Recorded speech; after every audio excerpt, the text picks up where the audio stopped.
காந்தியடிகள், நம்முடைய பெருந்தலைவர் காமராஜர் அவர்கள் 6ஆம்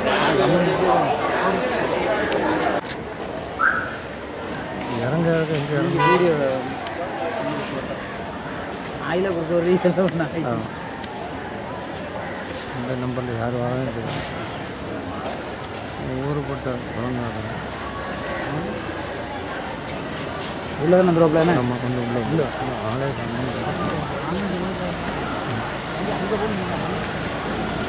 உள்ள பேரும்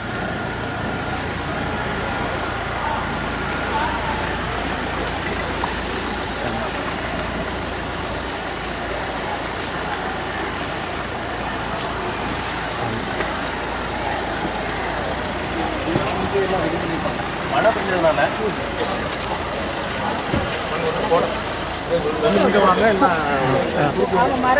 பெஞ்சதுனால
சரிங்க பாருங்க.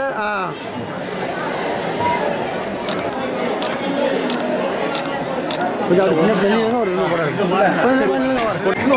என்ன ஒரு கும்பிடு ரைட்டா கும்பிடுங்க.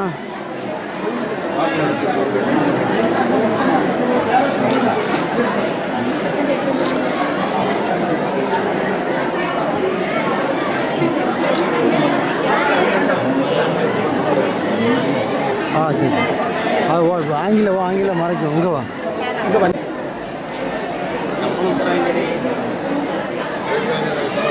அனைத்து இந்திய வீரர்களையும் விடுதலை போராட்டத்திலே இணைந்து கொள்ளுமாறு அழைப்பு விடுகின்றார். அதிலே காமராஜருடைய மனம் ஈடுபாடு கொள்கின்றது. 1919ஆம் ஆண்டிலே ரவுலட் சட்டம் என்று சொல்லக்கூடிய ஒரு அடக்குமுறை சட்டமானது கொண்டு வரப்படுகின்றது. அந்த அடக்குமுறை சட்டத்தின் பெயர்ப்பு இயக்கம் ஆகிய 2 விடுதலை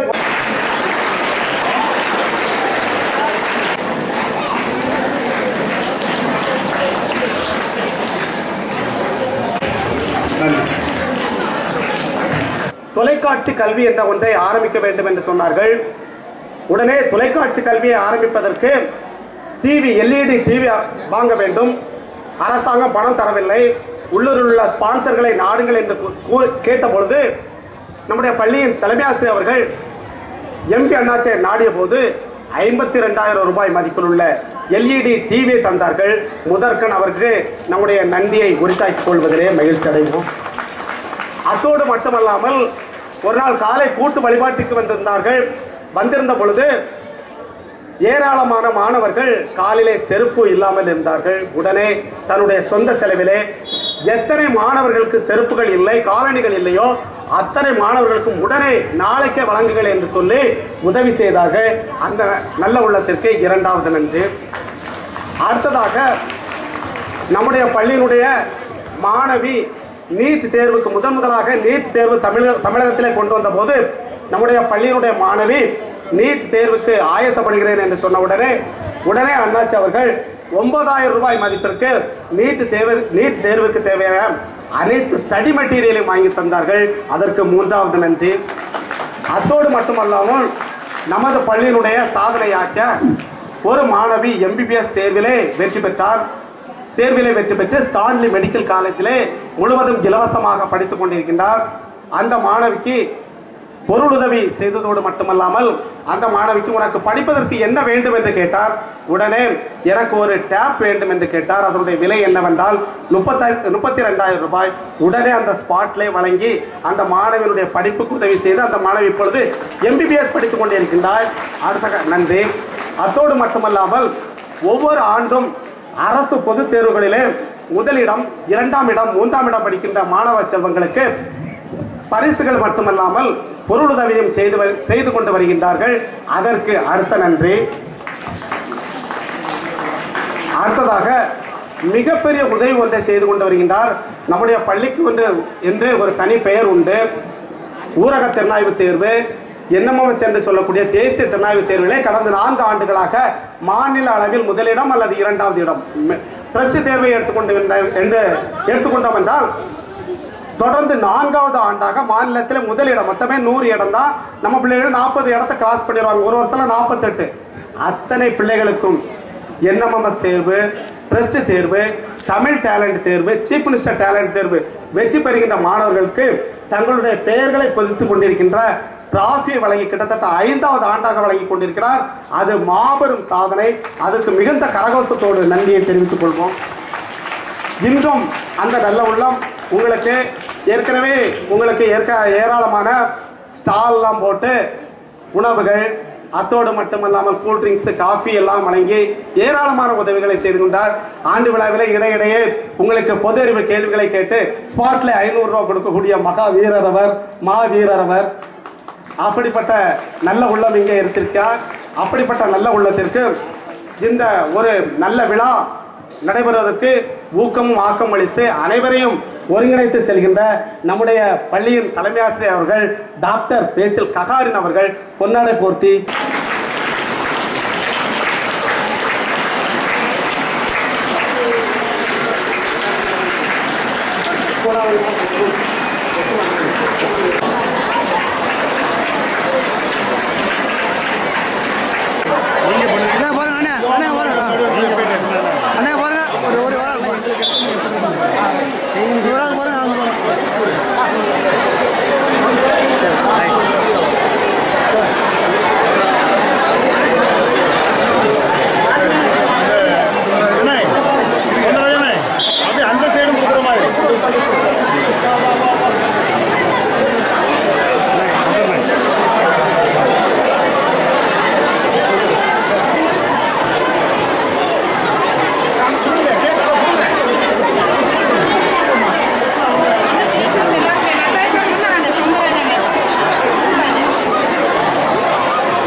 மிகவும் சீரோடும் சிறப்போடும் பெருமையோடும் நடைபெற்றுக் கொண்டிருக்கின்ற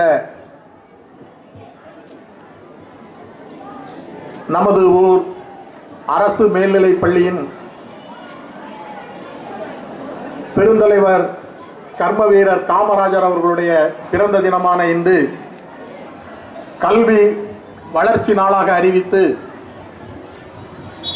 இங்கே பெருமையாக கொண்டாடி கொண்டிருக்கின்றோம். இந்த இனிய நிகழ்ச்சிக்கு தலைமை பொறுப்பை ஏற்று வீட்டிருக்கின்ற அன்பிற்கும் பெருமைக்கும் உரியவர் நமது பள்ளியினுடைய தலைமை ஆசிரியர் பல பட்டங்களை பெற்றவர். அருமை தம்பி அந்தோணி அமலராஜா அவர்களே, செந்தில் அவர்களே, துரைசாமி அவர்களே, குமரேசன் அவர்களே, அணிகள் இங்கே இருந்தாலும் இங்கே வருகை தந்து சிறப்பித்துக் கொண்டு பத்திரிகை ஊடகத்துறையை சேர்ந்த நண்பர் பெருமக்களே, பெற்றோர்களே, எல்லாவற்றிற்கும் மேலாக நம் பள்ளியினுடைய மாணவ மாணவியர் செல்வங்களே, உங்கள் அத்துணை பேரையும் என்னுடைய இரு கரம் கூப்பி சிரம் தாழ்த்தி நன்றியோடு வணக்கத்தினை சமர்ப்பித்துக் கொள்ளுகின்றேன். உங்களிடம் நான் அதிக நேரம் எடுத்துக்கொள்ள மாட்டேன். காரணம், பெருந்தலைவர் கர்ம வீரர் காமராஜர் அவர்களுடைய முழு வாழ்க்கை வரலாற்றையும் அவர்களை பற்றி எங்களுக்கு தெரிந்ததையும் எங்களுக்கு தெரியாத பல வரலாறுகளை எல்லாம் உங்கள் அத்துணை பேருக்கும் பள்ளியினுடைய தலைமை ஆசிரியர் பெருந்தகை டாக்டர் பேசில் ககாரின் அவர்களும் மற்றும் நல்லாசிரியர் திரு ஜேசு அவர்களும் எடுத்துரைத்தார்கள். நான் ஒரு சில கருத்தை மட்டும் உங்களிடம் சொல்லி விடைபெற ஆசைப்படுகின்றேன். முதலில், உங்களைப் போல நானும் இந்த பள்ளியினுடைய ஒரு மாணவன் என்கிற அடிப்படையில் மிகவும் பெருமைப்படுகின்றேன். காரணம், இந்த பள்ளியில் பயின்றதனால்தான் நான் ஒழுக்கமுள்ள மாணவராக இருந்து இன்றைய தினம் செட்டிகுளத்தினுடைய பெருமையை இந்திய திருநாட்டின் பாராளுமன்றத்தில் முத்திரையை பதித்திருக்கின்றோம். பாராளுமன்ற வரலாற்றில் நீங்கள் புரட்டி பார்க்கிறீர்கள் என்று சொன்னால் 1996, 2002 ஆகிய 6 வருட காலகட்டங்களில் நான் பாராளுமன்ற மேலவை உறுப்பினராக தேர்வு செய்யப்பட்டு என்னுடைய பெயர், நான் செய்த மக்களுக்கான பணிகள், நாட்டுக்காக நாட்டு மக்களுக்காக செய்த தொண்டுகள் மற்றும் நான் பிறந்த ஊர், என்னுடைய தாய் தந்தையருடைய பெயர், என்னுடைய குடும்பத்தினர் பெயர் உள்பட அனைத்தும் பாராளுமன்ற வரலாற்று புத்தகத்திலே பதிக்கப்பட்டு இருக்கின்றன. நீங்கள் எந்த நேரமும் பாராளுமன்றத்தினுடைய முகநூலிலோ அல்லது பேஸ்புக்கிலோ சென்று என்னுடைய பெயரை தேர்வு செய்து நீங்கள் தேடுவீர்களே என்று சொன்னால் அதில் செட்டிகுளத்தினுடைய பெயரும் அங்கே இடம்பெற்றிருக்கும். எனவேதான் சொல்லுகின்றேன், செட்டிகுளம் அரசு மேல்நிலைப் பள்ளி மிகவும் பெருமைக்குரிய பள்ளி. இந்த பள்ளியில் படிப்பதற்கு நாம் எல்லாம் கொடுத்து வைத்திருக்க வேண்டும். காரணம், நான் இந்த பள்ளியில் படித்த காலத்தில் இங்கே இருக்கின்ற இத்தனை வசதிகள், நீங்கள் அனுபவித்துக் கொண்டிருக்கின்ற இத்தனை வசதிகள் ஒன்றுமே நான் படித்த காலத்தில் கிடையாது. நாங்கள் மண் தரையிலே கூட உட்கார்ந்திருந்து டெஸ்க் பெஞ்சு இல்லாமல் 10வது வகுப்பு தேர்வை மரத்தடிகளிலே உட்கார்ந்திருந்து படித்து, அதுவும் வெளியூரில் ராதாபுரத்திற்கு சென்றுதான் 10வது வகுப்பு தேர்வை இந்த பள்ளியில் இருந்து சென்று எழுதினோம். ஆனால் இன்றைய தினம் நான் மிக பெருமையாக சுட்டிக்காட்ட கடமைப்பட்டு இருக்கின்றேன். இந்த பள்ளிக்கு 10வது வகுப்பு தேர்வு மையத்தை பெற்றுக் கொடுத்தவன் நான் என்கிறதிலே மிகவும் பெருமைப்படுகின்றேன். இந்த ஊரில் உள்ள பெரியவர்கள், செல்வந்தர்கள் பல நன்கொடைகளை இந்த பள்ளிக்கு அளித்திருக்கின்றார்கள்.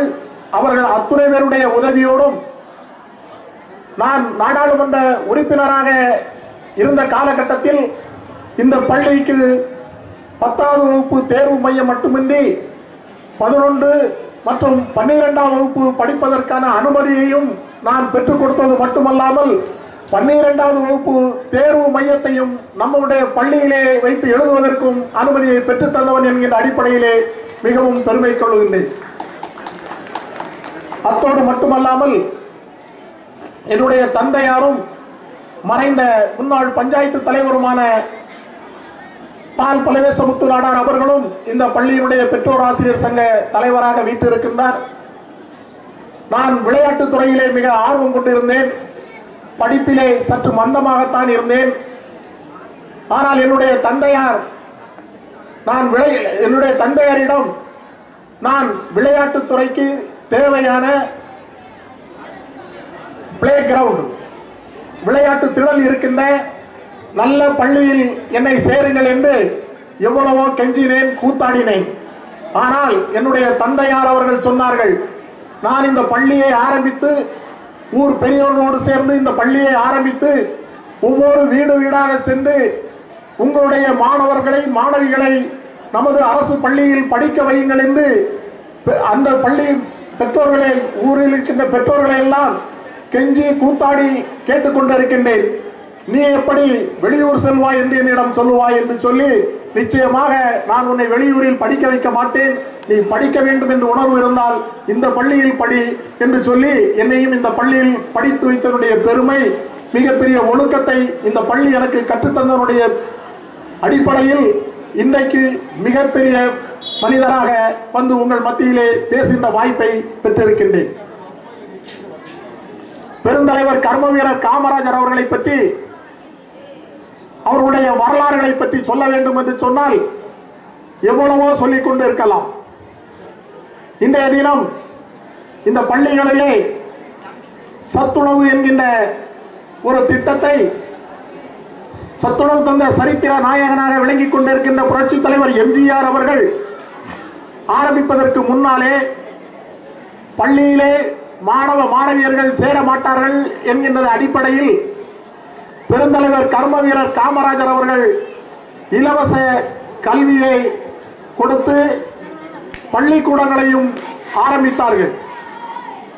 ஒரு காலகட்டத்தில் கல்வியை இலவசமாக மாணவர்களுக்கு கொடுத்தாலும் பிள்ளைகள் பள்ளிகளுக்கு வராமல் காடுகளிலே அலைந்து திரிந்து கொண்டிருந்தார்கள். ஒருமுறை பெருந்தலைவர் காமராஜர் அவர்கள் முதலமைச்சராக இருந்த காலகட்டத்தில் இங்கே தென்காசிக்கு அருகிலே வருகை வந்த போது ஒரு டிராபிக் ஜாம் ஆகி ரோட்டோரம் அவருடைய கார் நிறுத்தப்படுகிறது. அந்த காரின் கண்ணாடியை இறக்கிக் கொண்டு பெருந்தலைவர் கர்ம வீரர் காமராஜர் அவர்கள் வெளியிலே உற்று நோக்குகின்றார்கள். அங்கே இளம் வயதிலே இருக்கின்ற நிறைய பையங்களும் பிள்ளைகளும் தலையிலே விறகு கட்டை சுமந்து கொண்டு வந்து கொண்டிருக்கின்றார்கள். பெருந்தலைவர் கர்ம வீரர் காமராஜர் அவர்கள் அங்கே காரை விட்டு கீழே இறங்கி அந்த பிள்ளைகளிடம் சென்று, நீங்கள் ஏன் பள்ளிக்கு செல்லவில்லை,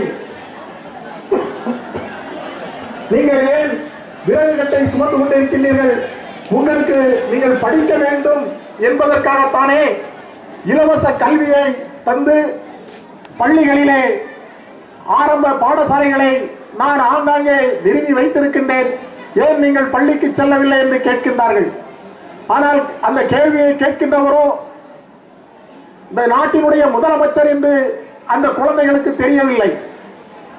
அந்த குழந்தைகள் கர்ம வீரர் காமராஜரை பார்த்து, நாங்கள் பள்ளிக்கு சென்றால் எங்களுக்கு சோறு தருவது யார் என்று கேட்டார்கள். அப்படியே அதிர்ச்சியுற்ற கர்ம வீரர் காமராஜர் அவர்கள் மிகுந்த மனவேதனையுடன் நேரே திருநெல்வேலியிலே வந்து அமர்ந்து கொண்டு அன்றைய பெரும் முதலாளிகளாக விளங்கிக் கொண்டிருந்த டிவிஎஸ் மற்றும் அருகிலே இருக்கின்ற வடக்கங்குளத்தை சார்ந்த சங்கு கணேசன் போன்ற பெரியவர்களை எல்லாம் அழைத்து, இப்படி நான் மிகவும் வேதனைப்படுகின்றேன், நான் பள்ளியிலே குழந்தைகளை படிக்க வைக்க வேண்டும் என்று நிறைய பாடசாலைகளை ஆரம்பிக்கின்றேன், ஆனால் குழந்தைகளிடம் கேட்டால் எனக்கு யார் சோறு போடுவார், உன்னுடைய அப்பனா சோறு போடுவார் என்று கர்ம வீரர் காமராஜரிடமே என்னிடமே கேட்கிறார்கள் என்று சொல்லி அந்த தொழிலதிபர்களிடம் சொன்னார்கள். இதற்கு என்ன செய்ய வேண்டும் என்று எனக்கு புரியவில்லை. நீங்கள் சற்று உதவி செய்யுங்கள், நான் அதை கண்டிப்பாக ஆரம்பித்து ஆக வேண்டும் என்று சொன்னார்கள். அந்த அடிப்படையிலே உதித்ததுதான் பெருந்தலைவர் கர்ம வீரர் காமராஜர் மனதிலே உதித்ததுதான் இலவசமாக மதிய உணவு திட்டம். அந்த மதிய உணவு திட்டத்தை காமராஜர் அவர்கள் தமிழகத்திலே முதலிலே எங்கே ஆரம்பித்தார்கள் என்று சொன்னால், அருகிலே இருக்கின்ற வடக்கன்குளத்திலே செயல்பட்டுக் கொண்டிருக்கின்ற, இன்னும் செயல்பட்டுக் கொண்டிருக்க நேரு மேல்நிலை பள்ளியில் முதலில் பெருந்தலைவர் கர்ம வீரர் காமராஜரால் மதிய உணவு திட்டம் ஆரம்பிக்கப்பட்டது என்பதை மிக பெருமையோடு இங்கே சுட்டிக்காட்ட கடமைப்பட்டிருக்கின்றேன். அந்த அடிப்படையில் தான் பள்ளி மாணவ மாணவியர்கள் கஷ்டப்படக்கூடாது என்று சொல்லி இலவசமாக கல்வியை மட்டும் கொடுத்து மதிய உணவையும் கொடுத்தாலும் கூட அந்த ஆட்சி முதலமைச்சராக இருந்த புரட்சி தலைவர் எம்ஜிஆர் அவர்கள் மிக உன்னிப்பாக ஏழை எளிய ஒடுக்கப்பட்ட நசுக்கப்பட்ட சமுதாய மக்களை சார்ந்தவருடைய குழந்தைகள் கஷ்டப்படுகிறார்கள் என்று எண்ணி பெருந்தலைவர் கர்ம வீரர் காட்டிய வழியில் அவருடைய கல்வி பணியில் ஒரு மணிமகுடம் சேர்ப்பது போன்று சத்துணவு திட்டத்தை கொடுத்தார்கள். அத்தோடு மட்டுமல்லாமல் உங்கள் அனைவருக்கும் தெரியும், இன்றைய சூழ்நிலையில் ஒரு மருத்துவ கல்லூரி மருத்துவராக வர வேண்டும் என்று சொன்னால் பல லட்சங்களை செலவு செய்து நாம் வர வேண்டும். அப்படித்தான் இந்த நாட்டினுடைய கல்வி அமைந்திருந்தது. அதற்கு இடையிலே நீட் தேர்வையும் வைத்து விட்டார்கள். எந்த காரணத்தை கொண்டும் நமது அரசு பள்ளியில் படிக்கின்ற மாணவ மாணவியர்கள் கஷ்டப்பட்டு விடக்கூடாது என்று எண்ணி, ஏன் கஷ்டப்படுகிறார்கள் என்று எண்ணி பார்க்கின்ற பொழுது, அரசு பள்ளியில் படிக்கின்ற மாணவ மாணவியர்களில் பெரும்பான்மையானவர்கள் ஏழ்மையான மிகவும் பிற்படுத்தப்பட்ட வருவாய் உள்ள குடும்பத்தில் இருந்து வருகின்ற பிள்ளைகள் தான் படித்துக் கொண்டிருக்கின்றார்கள். சற்று வசதி வாய்ப்பு இருக்கின்ற பிள்ளைகள் எல்லோரும் அருகில் இருக்கின்ற ஆங்கில பள்ளியை நோக்கி சென்று கொண்டிருந்தார்கள். இதையெல்லாம் கருத்தில் கொண்டு இன்றைய எதிர்க்கட்சியினுடைய தலைவராக இருந்த மரியாதைக்குரிய அருமை அண்ணன் எடப்பாடியார் அவர்கள் மருத்துவ கல்லூரியினுடைய மருத்துவராக அரசு பள்ளி மாணவ மாணவியர்களும் வர வேண்டும் என்று சொல்லி அவருடைய உன்னதமான உணர்வில் உதித்த ஒரு அற்புதமான திட்டம்தான் மருத்துவ உள் ஒதுக்கீடு. 7.5% உள் ஒதுக்கீட்டினால் இன்றைக்கு ஒரு வருடத்திற்கு சுமார் 600 அரசு பள்ளி மாணவ மாணவியர்கள் மருத்துவராக விளங்கிக் கொண்டிருக்கின்றார்கள் என்பதனை மிகவும் பெருமையோடு நான் சுட்டிக்காட்ட கடமைப்பட்டு இருக்கின்றேன். காரணம், அதை 7.5% இடஒதுக்கீட்டை பயன்படுத்தி நமது அரசு பள்ளி மாணவியும் ஒருவர் இன்றைய தினம் 3ஆம் ஆண்டு படித்துக் கொண்டு இருக்கின்றார் என்பது நமது பள்ளிக்கு மீண்டும் ஒரு பெருமை. அத்தோடு மட்டுமல்லாமல் இந்த ஆண்டு நமது பள்ளியில் படித்த மாணவிக்கு மருத்துவர் ஆகின்ற வாய்ப்பு நீட் தேர்வு மூலம் கிடைக்கிற வழியில் இருந்து கொண்டிருக்கின்றது என்பதனையும் இந்த நேரத்திலே பெருமையோடு சுட்டிக்காட்டி, எங்கு இருந்தாலும் இப்படிப்பட்ட அரசு பள்ளியில் 2 மருத்துவர்களை தேர்வு செய்திருக்கிறது நமது அரசு மேல்நிலை பள்ளிதான் என்பதனை அதற்கு உறுதுணையாகவும் ஊக்கமாகவும் இருந்த நம்முடைய தலைமை ஆசிரியர் பெருமக்கள், இருமால் ஆசிரியர் பெருமக்கள் அத்தனை பேருக்கும் நீங்கள் அனைவரும் உற்சாகமாக கைத்தட்டி ஆரவாரம் செய்ய வேண்டும் என்று அன்போடு கேட்டுக்கொள்ள கடமைப்பட்டு இருக்கின்றேன். இன்றைய தினம் நமது பள்ளிக்கு கிடைத்திருக்கின்ற தலைமை ஆசிரியராக இருக்கட்டும், இருமால் ஆசிரியை பெருமக்களாக இருக்கட்டும், உண்மையிலேயே நாம் எல்லோரும் கொடுத்து வைத்தவர்கள். நீங்கள் எந்த நேரம் எந்த சந்தேகத்தையும் கேட்டால் அவர்கள் மிக தெளிவாக அறிவுபூர்வமாக உங்களுக்கு சொல்லிக் கொடுக்க தயாராக இருக்கின்றார்கள். தயவு செய்து மாணவ மாணவியர்களே, நீங்கள் அதனை பயன்படுத்திக் கொள்ளுங்கள். என்னுடைய அன்பான வேண்டுகோள் உங்களுக்கு அது ஒன்றுதான். தயவு செய்து நீங்கள் நம்முடைய ஆசிரியை பெருமக்களை நன்றாக பயன்படுத்திக் கொள்ளுங்கள். உதாரணத்திற்கு ஒரு வாழை சோற்றிற்கு ஒரு சோறு பதம் என்று கிராமங்களிலே நாம் சொல்லுவோம். இன்றைய தினம் இந்த பள்ளிக்கு எத்தனையோ பெருமைகள் இருக்கின்றன, நாம் கோடிட்டு காட்ட முடியும். நாம் பல உதவிகளை செய்திருக்கின்றோம், அது வேறு. ஆனால் பள்ளியில் ஆசிரியை பெருமக்களால் நம்முடைய பள்ளி அத்தோடு மட்டுமல்லாமல் நம்முடைய ஊரினுடைய பெருமையையும் நமக்கு சேர்த்து கொண்டு இருக்கின்றவர்கள் நமது பள்ளியினுடைய ஆசிரியை பெருமக்கள், தலைமை ஆசிரியர் என்கின்ற காரணத்தினால் அவர்களை மிக்க பணிவன்போடு நான் வாழ்த்தி, குறிப்பாக சொல்ல வேண்டும் என்று சொன்னால் மரியாதைக்குரிய நல்லாசிரியர் ஜேசு அவர்கள்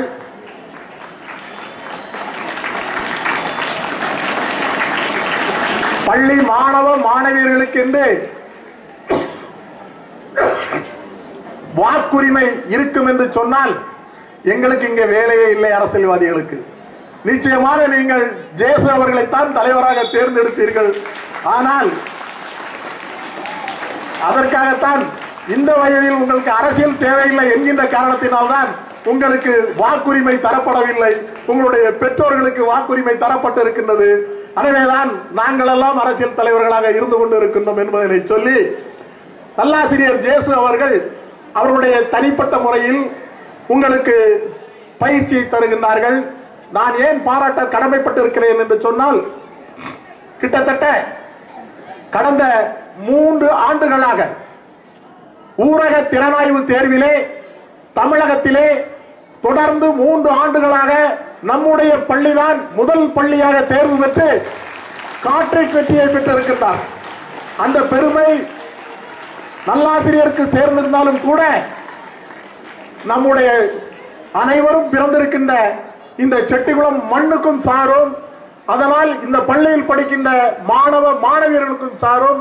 அந்த பெருமை அவரோடு மட்டுமல்ல, அதற்கு அந்த குழந்தைகளை அந்த பயிற்சிக்கு அனுப்புகின்ற அடுத்த ஆசிரியை பெருமக்களும் அனைவருக்கும் அந்த பெருமை சாரும் என்பதனையும் சுட்டிக்காட்டி,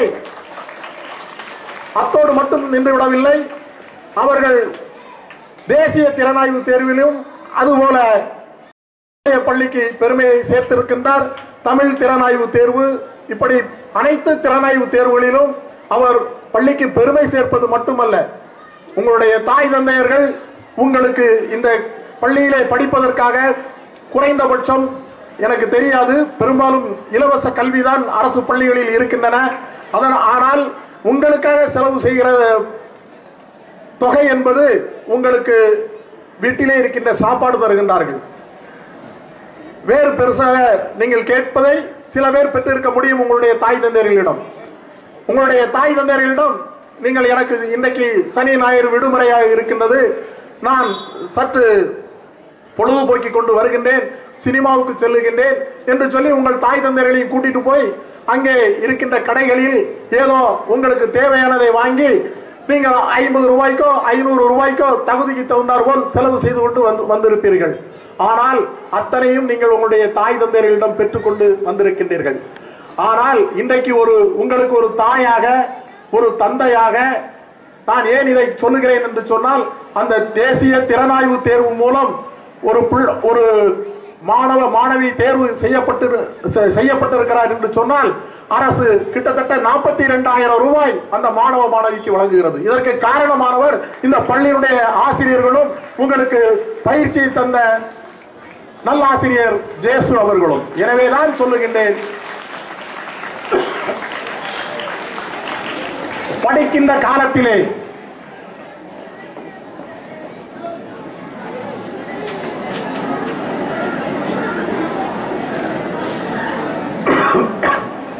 நாங்கள் படிக்கின்ற காலத்தில் எல்லாம் உண்மையை சொல்லுகின்றேன், என்னுடைய தாய் தந்தையர்கள் படித்தவர்கள், சிறிது படித்தவர்கள், கல்லூரிக்கோ இல்ல நமது பள்ளி கல்வியை விட்டு வெளியிலே செல்லாதவர்கள், அவர்களுக்கெல்லாம் ஆங்கிலம் தெரியாது.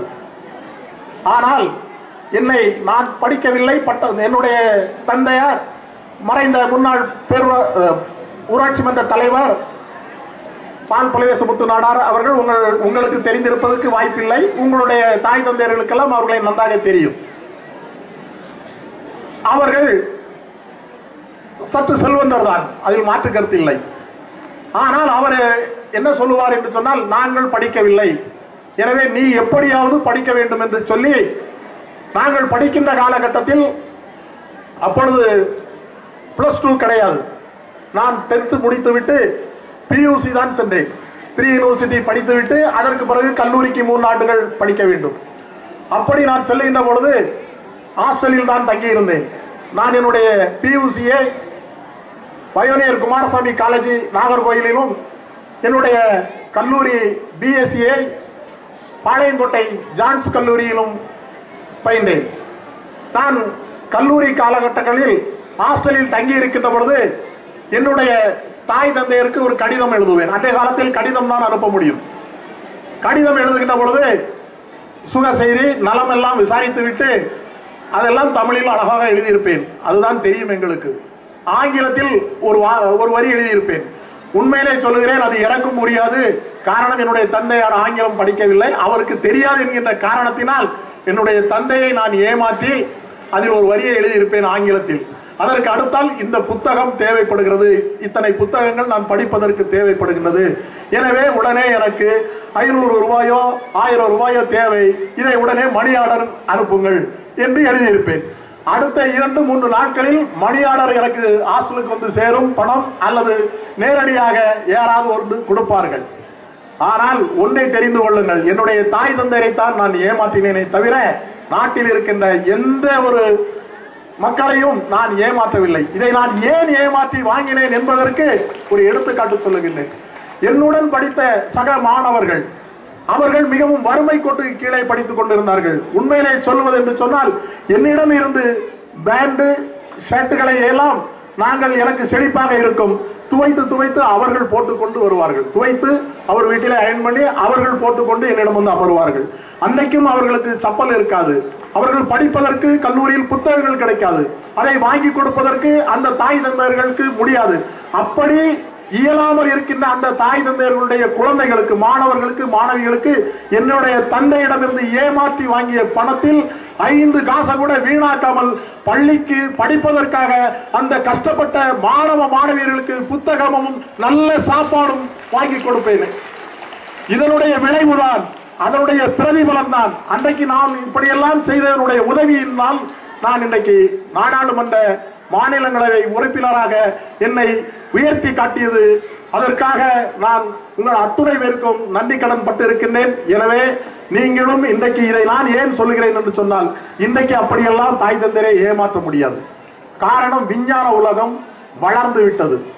அதனால் நீங்கள் வந்து தாய் தந்தையரிடமே அவ்வளவு ஈஸியா இப்படி ஆங்கிலத்தில் எல்லாம் எழுதி ஏமாற்றி விட முடியாது. அவர்கள் உடனே என்ன பண்ணிடுவார்கள், இன்றைக்கு அனைவரும் படித்திருக்கின்றார்கள், எல்லோரும் படித்திருக்கின்றார்கள். அந்த காலகட்டம் அப்படி அல்ல. என்னுடைய தந்தையார் கூட அவருக்கு ஈக்குவலான வயதில் இருக்கின்ற இன்னொருவரிடம் கேட்டாலும் அவருக்கும் தெரியாது. ஆனால் இன்றைக்கு நீங்கள் தாய் தந்தையர்களை அப்படி ஏமாற்ற முடியாது, ஏமாற்றவும் கூடாது. ஆனால் நீங்கள் உங்களுடன் இருக்கின்ற சக மாணவ மாணவியர்களுக்கு உங்களால் முடிந்தால் உதவி செய்துங்கள். சின்ன சின்ன உதவிகள் உங்களுடைய தாய் தந்தையிடம் முறையாக கேட்டு, அப்பா நம்முடைய அண்ணன் ஃபாரினில் இருக்கின்றான், அவன் மாசம் 70,000 சம்பளம் வாங்குகின்றான், என்னுடைய படிக்கின்ற இந்த குழந்தை யூனிஃபார்ம் இல்லாமல் இருக்கின்றது, முடிந்தால் அப்பா அவருக்கு ஒரு யூனிஃபார்மோ அவர்களுக்கு ஒரு சப்பலோ ஏதோ ஒரு புத்தகமோ வாங்கி கொடுங்கள் என்று சொல்லி அந்த பக்குவத்தை நீங்கள் வளர்த்து கொள்ள வேண்டும் என்பதற்காகத்தான் நான் என்ன தப்பு செய்தேன் என்பதை நான் உங்களுக்கு சுட்டி காட்டினேன். அதை நீங்கள் நிச்சயமாக சக மாணவ மாணவியர்களுக்கு நீங்கள் நிச்சயமாக உதவ வேண்டும். முடிந்த அளவிற்கு 10 ரூபாய்க்கோ அல்லது 20 ரூபாய்க்கோ உங்களால் முடிந்த அளவிற்கு உதவி செய்யுங்கள் என்பதனை பணிவன்போடு கேட்டுக்கொண்டு, இங்கே நல்லாசிரியர் ஜேசு அவர்கள் பேசுகின்ற பொழுது சொன்னார்கள், சப்பல் இல்லாதவர்களுக்கெல்லாம் சப்பல் வாங்கி கொடுத்தேன் என்று. அது பெருமைக்காக அவர்கள் சொன்னார்கள். நான் அதை பெருமைக்காக சொல்லவில்லை. இப்பொழுதும் பார்க்கின்றேன், உண்மையிலே மிகவும் மனசு கஷ்டமாக இருக்கின்றது. என் கண் கூடவே ஒரு 7-8 பேர் முன் வரிசையிலே சப்பல்லாம் இல்லாமல் இருக்கின்றார்கள். நான் சொல்லுகின்றேன், உங்களுடைய அளவை இங்கே தலைமை ஆசிரியர் அவர்களிடம் கொடுங்கள். நான் தலைமை ஆசிரியர் அவர்களிடம் அதற்கு தேவையான தொகையை இன்று கொடுத்துவிட்டு செல்லுகின்றேன். நீங்கள் உங்களுடைய அளவு, உங்களுக்கு தேவையான சப்பல்களை தலைமை ஆசிரியர் அவர்கள் மூலம் பெற்றுக்கொண்டு எல்லோரும் வர வேண்டும், பள்ளிக்கு வர வேண்டும் என்பதனை இந்த நேரத்திலே சுட்டிக்காட்டி, பெருந்தலைவர் கர்ம வீரர் காமராஜர் அவர்கள் இங்கே அவர்களை பற்றி எப்படியெல்லாம் சீனா ஓர் வந்தது, அந்த நேரத்தில் எப்படி அமெரிக்கர்களை கண்ட்ரோல் பண்ணுவதற்கு பெருந்தலைவர் காமராஜர் அவர்கள் சரியாக இருந்தார்கள் என்பதனை ஜேசு அவர்கள் சுட்டிக்காட்டினார்கள். பெருந்தலைவருடைய காமராஜர் அவருடைய அனைத்து நல்ல பல சேவைகளை எல்லாம் தலைமை ஆசிரியர் பெருந்தகை மரியாதைக்குரிய டாக்டர் பேசில் ககாரின் அவர்கள் சுட்டிக்காட்டினார்கள். இன்றைக்கு நான் உங்களுக்கு சொல்ல வேண்டியது ஒரே ஒரு கருத்து தான். நீங்கள் இந்திய திருநாட்டில் கிட்டத்தட்ட 130 கோடிக்கும் மேற்பட்ட மக்கள் தொகை இருக்கின்றார்கள். ஆனால் கோடிக்கணக்கான மக்கள் வாழ்ந்து கொண்டிருக்கின்ற பாரத திருநாட்டில் அந்த ஒருவருக்கு ஒருவர் முகம் கூட அல்லது உடல் அமைப்போ அல்லது அவருடைய செயல்பாடுகளோ ஒன்றாக இருந்ததாட்டு எங்கேயும் கிடையாது. சில பேர் சொல்லுவார்கள், இந்த உலகத்தில் 7 பேர் ஒரே மாதிரி இருப்பார்கள் என்று சொல்லுவார்கள். நிச்சயமாக ஒருத்தர் கூட இந்த கோடிக்கணக்கான மக்கள் தொகை கொண்ட நாட்டில் யாரோ ஒருவர் இன்னொருவருடைய அமைப்பில் அல்லது குணத்தில் அல்லது உருவ ஒற்றுமையில் இருக்கவே மாட்டார்கள். ஒவ்வொருத்தருக்கு என்று ஒரு யூனிக் கேரக்டர், ஒவ்வொருத்தருக்கு என்று ஒரு உடல் அமைப்பு, ஒவ்வொருவருக்கு என்று தனித்தனி குணாதிசயங்கள் கோடிக்கணக்கான மக்களில் எல்லோருக்கும் தனித்தனியாக இருக்கின்றன. ஆனால் நான் இதை ஏன் சொல்லுகிறேன் என்று சொன்னால், இந்த நாட்டில் மிகப்பெரிய தலைவர்களாக உருவாகி இருக்கின்றவர்களும் சரி, மிகப்பெரிய செல்வந்தர்களாக வந்திருக்கின்றவர்களும் சரி, மிகப்பெரிய சயின்டிஸ்ட் அல்லது கல்வியாளர்களாக வந்திருக்கின்றவர்களாகவும் சரி, அவர்கள் அத்துணை பேரும் வேறு எங்கு இருந்தும் அவர்களுடைய அறிவை வளர்த்துக் கொள்ளவில்லை. அத்துணை பேருமே சாதாரணமான பள்ளிக்கூடங்களில் இருந்துதான் அவர்கள் அறிவை பெற்றிருக்கின்றார்கள். அப்படி நம்மளுடைய பள்ளியிலும் உங்களுக்கென்று அறிவை சொல்லிக் கொடுப்பதற்கு அருமையான ஆசிரியர் பெருமக்கள் இருக்கின்றார்கள். நீங்கள் முறையாக ஒழுக்கத்தோடு கல்வியை பயின்று வருவீர்கள் என்று சொன்னால் நிச்சயம் நீங்களும் மிகப்பெரிய அறிவாளிகளாக, ஆற்றல் மிக்கவர்களாக, விஞ்ஞானிகளாக, கல்வியாளர்களாக, IAS IPS மருத்துவர்களாக உருவாக முடியும். ஆனால் அது உங்கள் கையில் இருக்கின்றது. நன்றாக படியுங்கள். நான் போன முறை வரும்போதே சொன்னேன், இதுவரைக்கும் யாரும் தலைமை ஆசிரியரிடமோ அல்லது சம்பந்தப்பட்ட வகுப்பு ஆசிரியரிடமோ எந்த விதமான கம்ப்ளைண்ட்டையும் நீங்கள் சொல்லவில்லை. நான் இன்றைக்கும் சொல்லுகின்றேன். ஏன் என்று சொன்னால், அதை நான் பேசுவதை நீங்கள் கேட்கவில்லையா, அல்லது நீங்கள் உங்களுடைய தாய் தந்தையரிடம் அதை சொல்லவில்லையா, அல்லது ஏன் அதை பற்றி எங்களிடம் தலைமை ஆசிரியர் அல்லது உங்களுடைய வகுப்பு ஆசிரியரிடம் ஏன் சொல்லவில்லை என்ற ஒரு கேள்வியை நானே கேட்டுக்கொண்டு மீண்டும் சொல்லுகின்றேன். நீங்கள் படியுங்கள். 24 மணி நேரமும் கிடைக்கின்ற நேரத்தில் பள்ளியை விட்டு வெளியிலே சென்றவுடன் சிறிது அரை மணி நேரம் விளையாடுங்கள், தவறில்லை. அரை மணி நேரம் நீங்கள் மனசை ரிலாக்ஸ் பண்ணினீர்கள் என்று சொன்னால் அதற்கு பிறகு 2 மணி நேரம் 3 மணி நேரம் உங்களுடைய மூளையானது என்ன வேண்டும் கேளுங்கள், நான் தருகிறேன் என்று தயாராகிவிடும். நீங்கள் அப்படி மூளையை தயார் செய்துவிட்டு நீங்கள் படிக்க உட்காருங்கள். இன்றைக்கு சொல்லுகின்றேன், உங்களுடைய தாய் தந்தையர்கள் எந்த வகையில் சுற்றி வளைத்து பார்த்தாலும் என்னுடைய உறவினராக இருப்பார், அண்ணன் தம்பியாக இருப்பார், மாமா மச்சாவாக இருப்பார், அல்லது சித்தப்பா பெரியப்பாவாகத்தான் இருப்பார்கள். எனவே நீங்கள் படிப்பதை தவிர உங்களுடைய தாய் தந்தையருக்கு வீட்டில் அதுக்காக வந்திருக்கின்ற பெற்றோர்கள் தயவு செய்து வருத்தப்படாதீர்கள். தாய் தந்தையருக்கு பெரிய உதவியை நீங்கள் செய்ய வேண்டாம், படியுங்கள்.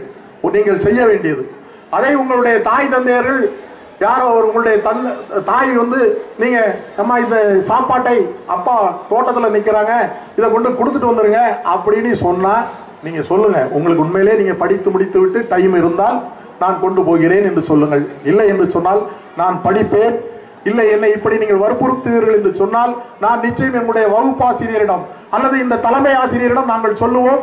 அதை இந்த ஊரில் பிறந்த உங்களுடைய உறவுக்காரரான சவுந்தரராஜன் MP உங்களிடம் கேட்பார் என்று நீங்கள் சொல்லுங்கள்.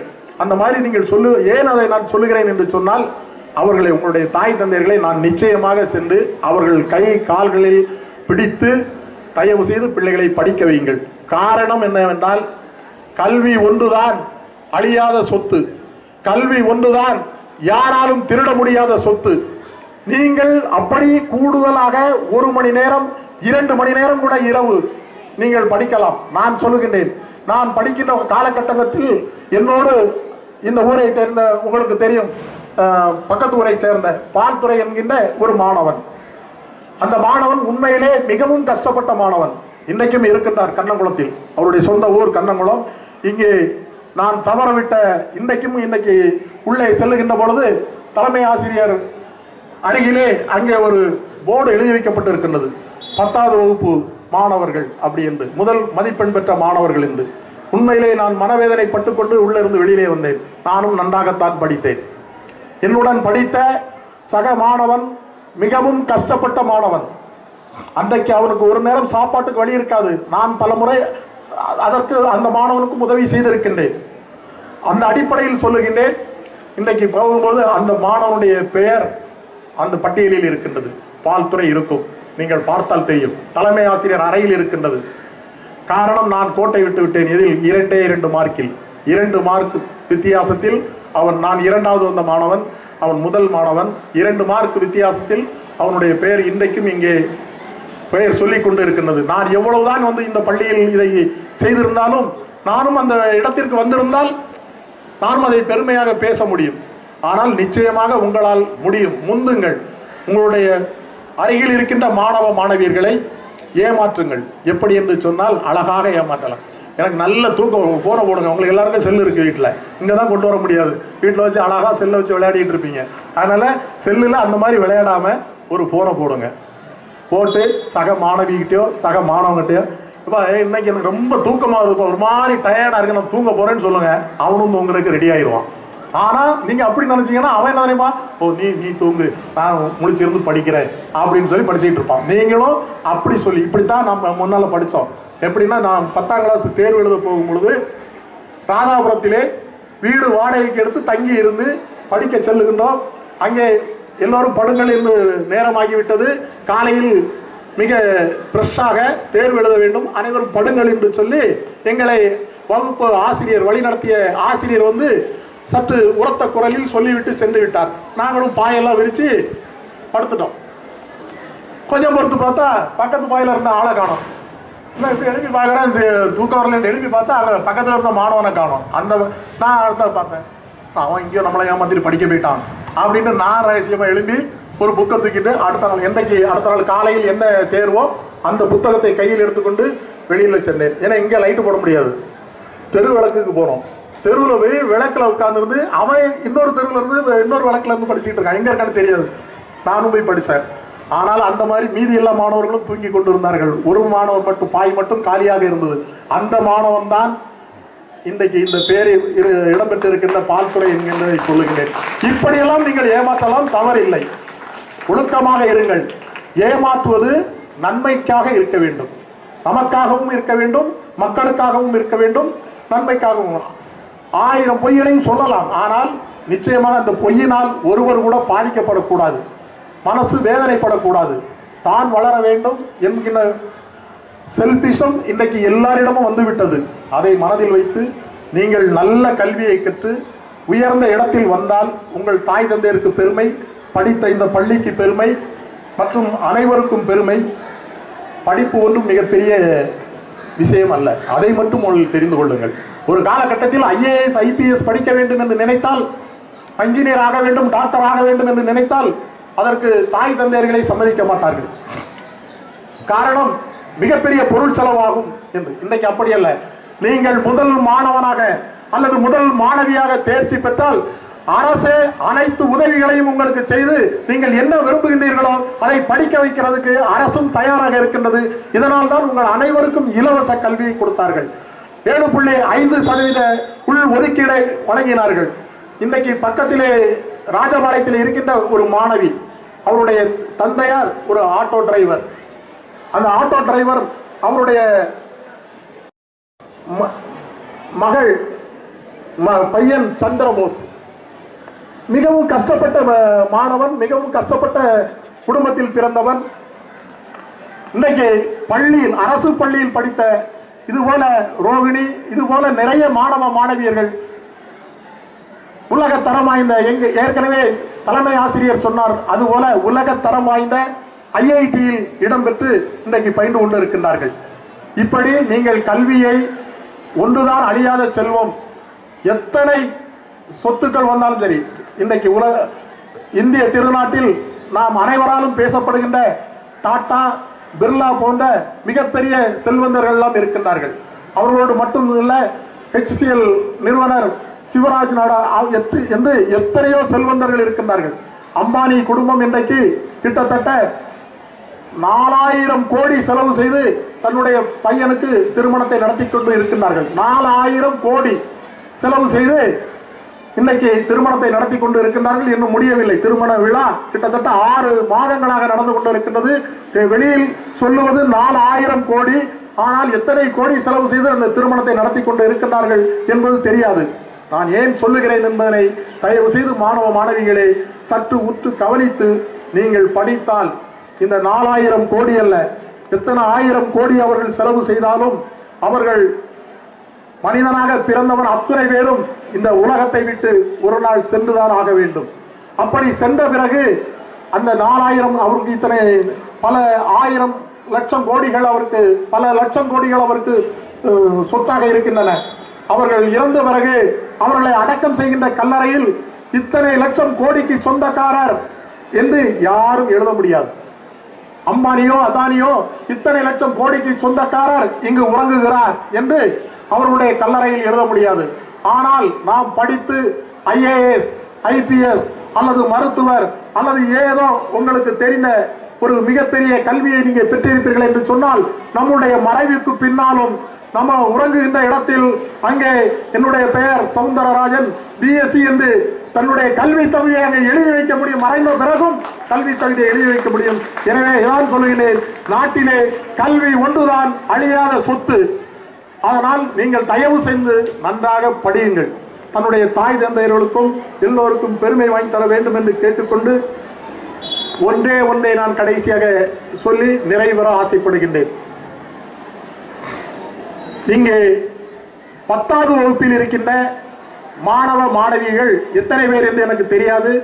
தயவு செய்து 10வது வகுப்பு படிக்கின்ற மாணவ மாணவியர்கள் சற்று கையை தூக்குமாறு நான் கேட்டுக்கொள்ள கடமைப்பட்டிருக்கின்றேன். 10வது வகுப்பு படிக்கின்ற மாணவ மாணவியர்கள் சற்று கையை தூக்குமாறு நான் கேட்டுக்கொள்கின்றேன். ரொம்ப நன்றி, ரொம்ப நன்றி. நீங்க கையை கீழே வச்சிடலாம். ரொம்ப நன்றி. உங்கள் 10வது வகுப்பு மாணவர்கள், நீங்கள் கை கீழே வச்சிருக்கமா, உங்கள் 10வது வகுப்பு மாணவர்கள் அனைவரும் நான் கை தூக்க சொன்னேன். உங்களிடம் இரு கரம் கூப்பி நான் கேட்க கடமைப்பட்டு இருப்பதெல்லாம், இந்த பள்ளியுடைய பெருமையை நீங்கள் நிச்சயம் நிலைநிறுத்த வேண்டும். அதற்கு இந்த ஆண்டு 100க்கு 100% நீங்கள் தேர்ச்சி அடைய வேண்டும். நம் பள்ளி இந்த மாநிலத்தில் முதல் பள்ளியாக தேர்வு பெற்றது என்ற பெருமை, 100க்கு 100% பெற்ற பெருமை மட்டும்தான் இந்த பள்ளிக்கு இதுவரைக்கும் கிடைக்கவில்லை. தயவு செய்து நீங்கள் அத்துணை பேர் மாணவிகளை நான் கேட்டுக்கொள்ள கடமைப்பட்டு இருக்கின்றேன்.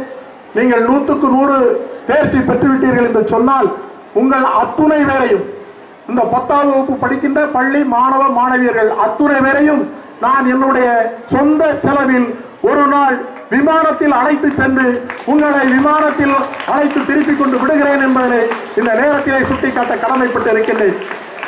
ஒன்றை தெளிவாக தெரிந்து கொள்ளுங்கள். அதற்காக 1 லட்சம் அல்ல, 2 லட்சம் செலவு வந்தாலும் அதை நான் ஏற்றுக்கொள்ள தயாராக இருக்கின்றேன். ஆனால் நீங்கள் செய்ய வேண்டிய வேலை ஒன்று இருக்கின்றது. தயவு செய்து உங்க சக மாணவியர்களிடம், நன்றாக படிக்கின்ற மாணவ மாணவியர்கள் உங்க சக மாணவ மாணவியர்களிடம் தயவு செய்து சொல்லி, நீனும் தயவு செய்து நன்றாக படித்து எப்படியாவது பாஸ் செய்து விடு. 30 மார்க் என்பதை 40 மார்க்காக வாங்கிவிடு, 40 மார்க் என்பதை 50 மார்க்காக வாங்கிவிடு. நான் 100க்கு 100 வாங்கினாலும் பரவாயில்லை, நீனும் 100க்கு 100 வாங்க வேண்டும் என்று சொல்லி நீங்கள் அவர்களையும் ஊக்குவித்து கொண்டு வருவீர்கள் என்று சொன்னால், நிச்சயம் பின்னால் இருக்கின்றவர்கள் ஒரு நாள் முன்னால் வர முடியும். முன்னால் நடந்து சென்று கொண்டிருக்கின்றவர்கள் அதற்கு முன்னால் என்றும் செல்ல முடியாது. அவர்கள் முன்னால் மட்டுமே சென்று கொண்டு இருப்பார்கள். அதற்கு முன்னால் அவர்களுக்கு இடம் இருக்காது. ஆனால் பின்னால் இருப்பவர்களுக்கு அந்த வாய்ப்புகள் குவிந்து கிடக்கின்றன. எப்பொழுதும் அவர்கள் முன்னால் வர முடியும் என்பதனை இந்த நேரத்திலே சுட்டிக்காட்டி, அதற்காக மற்ற மாணவ மாணவியர்கள் தயவு செய்து வருத்தப்பட வேண்டாம். இதை அந்த மாணவர்களை ஊக்குவிப்பதற்காக சொன்னேன் என்று நினைக்க வேண்டாம். அவர்கள் 100க்கு 100 தேர்ச்சி பெற்று இந்த பள்ளிக்கு பெருமை தேடி தருவார்கள் என்று சொன்னால் அவர்களை விமானத்தில் அழைத்து சென்று நான் அவர்களுக்கு ஒரு நாள் இன்ப சுற்றுலாவை அவர்களுடைய தாய் தந்தையருடைய அனுமதியோடு பள்ளி தலைமை ஆசிரியர் அனுமதியோடு நான் அதை ஏற்பாடு செய்வேன். அதுபோல என்றைக்கு 100க்கு 100 10ஆம் வகுப்பு மாணவ மாணவியர்கள் தேர்ச்சி பெறுகின்றார்களோ மீது இருக்கின்ற அத்துணை மாணவ மாணவியர்களையும் விமானத்தில் அல்ல உங்களையும் ஒரு நாள் ஒரு இன்ப சுற்றுலாவுக்கு உங்களுடைய தாய் தந்தையரை பெர்மிஷன் கேட்டு அழைத்து செல்லுகின்றேன். நீங்கள் அத்துணை பேரும் சேர்ந்து இந்த முறை உங்களை நான் கைகூப்பி கேட்டுக்கொள்ள கடமைப்பட்டு இருப்பதெல்லாம் நமது பள்ளிக்கு நிறைய பெருமைகள் வந்துவிட்டன. அரசு பள்ளிகளிலே மிகச்சிறந்த பள்ளியாக நமது பள்ளி வந்திருக்கின்றது. காரணம் இன்னொன்றையும் சொல்லுகின்றேன். இன்றைக்கு மாவட்டத்திற்கு 3 பள்ளிகளை பசுமை பள்ளிகளாக கிரீன் ஸ்கூலாக தேர்வு செய்திருக்கின்றது அரசு. அதிலே அந்த மாவட்டத்திற்கு 3 பள்ளிகளை தேர்வு செய்ததில் ஒரு பள்ளி நமது அரசு மேல்நிலை பள்ளி என்பதனை இங்கே பெருமையோடு சுட்டி காட்டப்பட்டிருக்கின்றன. இதுபோல ஊரக திறனாய்வு தேர்விலே 3 முறை ஹாட்ரிக் வெற்றி பெற்று மாநிலத்திலே முதல் பள்ளியாக நமது அரசு மேல்நிலை பள்ளி இருக்கின்றது. இதுபோல இந்த ஆண்டு மாணவ மாணவியர்கள் 10ஆவது வகுப்பு 12ஆவது வகுப்பில் 100க்கு 100 மாணவ மாணவியர்கள் 100க்கு 100 மதிப்பெண்ணை பெற்றிருக்கின்றார்கள். அவர்களுக்கு எனது பணிவன்பான வணக்கத்தையும் பாராட்டுதலையும் சொல்லிக் கொள்ளுகின்றேன். அதுபோல இன்னும் எத்தனையோ பெருமைகளை இந்த பள்ளி பெற்றிருந்தாலும் 100க்கு 100 தேர்ச்சியை நாம் பெறவில்லை. அதை இந்த ஆண்டு நீங்கள் செய்து தர வேண்டும். இந்த ஆண்டு நீங்கள் தவற விட்டீர்கள் என்று சொன்னால் அடுத்த ஆண்டு அதை செய்து தர வேண்டும். தவற விடக்கூடாது என்பது என்னுடைய உணர்வு. நீங்கள் தயவு செய்து எல்லா மாணவர்களும் 6ஆவது வகுப்பில் இருந்து 12ஆவது வகுப்பில் இருந்து, ஏன்னா நீங்களும் இன்ப சுற்றுலா செல்லலாம். எனவே நீங்கள் அனைவரும் சேர்ந்து 10ஆவது வகுப்பு மாணவ மாணவியர்களை ஊக்குவித்து, நான் 12ஆவது வகுப்பு மாணவர்களை ஏன் சொல்லவில்லை என்று நினைக்க வேண்டாம். காரணம் அந்த இதிலிருந்து பிறகு நீங்களும் வெளியில் சென்று விடுவீர்கள் கல்லூரிக்கு. உங்களை அந்த நேரத்தில் அழைக்க முடியாது. நிச்சயமாக கல்லூரி ஆரம்பித்து விடும். அதனால் உங்களுக்கு அதில் 4 பேரோ 10 பேரோ நீங்கள் வெளியில் சென்று விட்டால் அவர்களை அழைத்து நான் இன்ப சுற்றுலா கூட்டி செல்ல முடியாது. அந்த காரணத்தினால்தான் 10ஆவது வகுப்பு மாணவர்களுக்கு சொல்லுகின்றேன். தயவு செய்து 12ஆம் வகுப்பு மாணவர்கள் வருத்தப்பட வேண்டாம். நீங்கள் அத்துணை பேரும் 10ஆவது வகுப்பு மாணவ மாணவியர்களை ஊக்குவித்து 100க்கு 100 தேர்ச்சியை பெற்றுத்தந்து நம் பள்ளிக்கு பெருமை சேர்க்க வேண்டும் என்று உங்கள் அனைவருடைய பொற்பாதங்களை தொட்டு வணங்கி கேட்டு, எனக்கு மிகப்பெரிய வாய்ப்பினை தந்த இந்த பள்ளியினுடைய தலைமை ஆசிரியர் மற்றும் இருபால் ஆசிரியர் பெருமக்கள், பெற்றோர் ஆசிரியர் கழகம் மற்றும் அனைத்து மாணவ மாணவியர்கள், பெற்றோர்கள் அனைவருக்கும் பணிவன்பான நன்றியினை பணிந்து வணங்கி உங்களிடமிருந்து விடைபெறுகின்றேன். நன்றி, வணக்கம். M Irfana, S Anis, P Pathisma, R Sandhya, R Sangeetha, S Abiya, M Preethi, T Nithyasri, R Srilekha, P Aadhisa, S Poornima, T J Manimekala, P Sobhana, S Abdullah, S Gopi Sabari, M முருகசூரியா.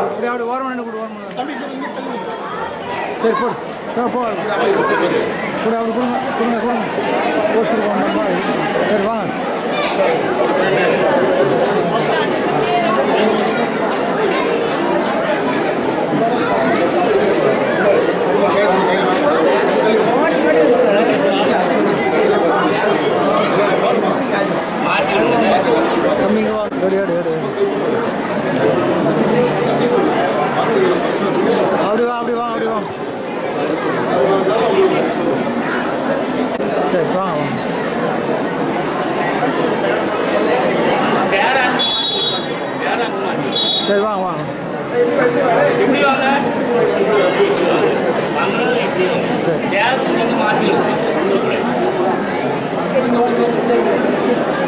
பாருமா. சரி வா. உங்களுக்குள்ளே பேர் மாற்றி விட்டேனே.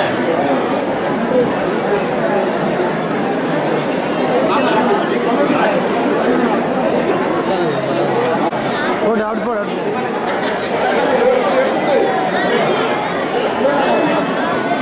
Wow.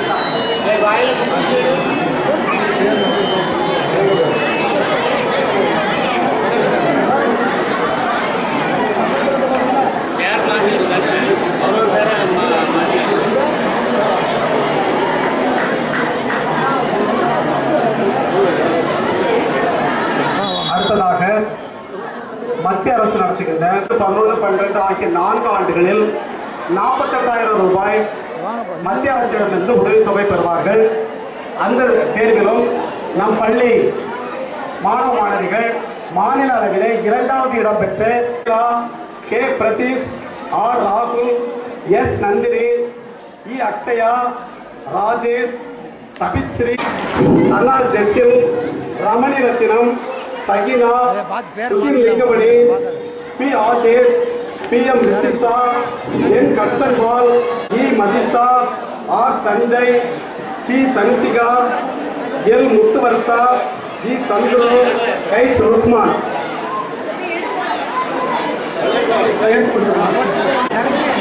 சரி சரி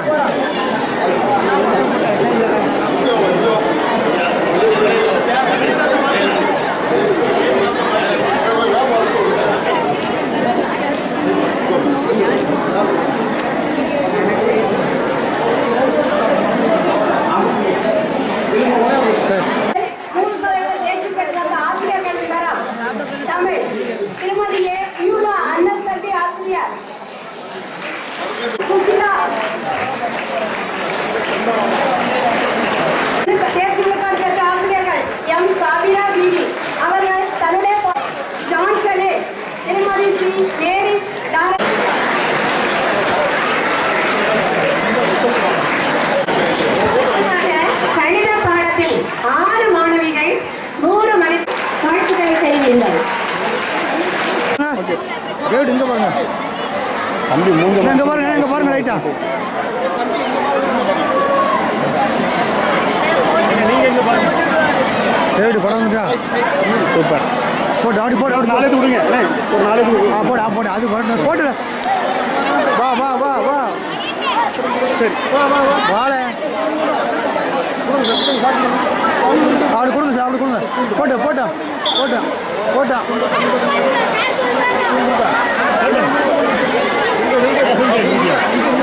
போட்டா